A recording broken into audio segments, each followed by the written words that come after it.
Vice President Kamala Harris in Charlotte today to rally supporters as Election Day inches closer. And the vice president stopped, just the latest in North Carolina, between herself and former President Donald Trump.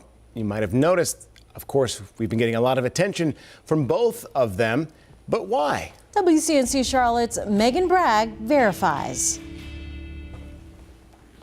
Vice President Kamala Harris and former President Donald Trump have been making a lot of stops in North Carolina, hoping to reach potential voters. So let's verify why North Carolina could play a pivotal role in this election. Our sources are political science professor at Winthrop University, Scott Huffman, and a 2024 data collection from the Siena College Research Institute. Kamala Harris is visiting Charlotte today, while Donald Trump was in Charlotte just last week for a private event.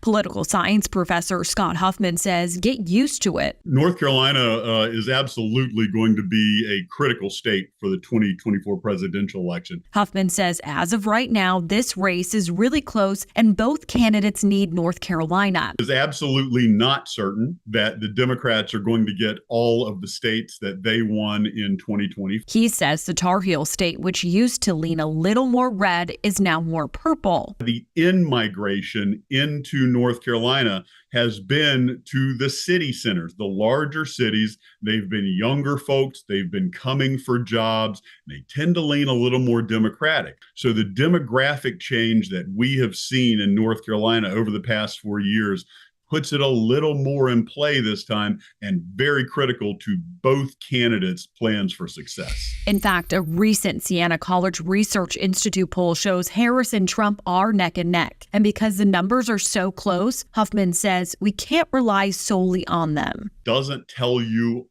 a whole lot, especially if one candidate seems to be 1 point ahead or 2 points ahead, because that's within the margin of error. A 2 to even 3 point difference between candidates in a single poll means that they are statistically tied. What you need to look for is a trend. With your Verify, I'm Megan Bragg.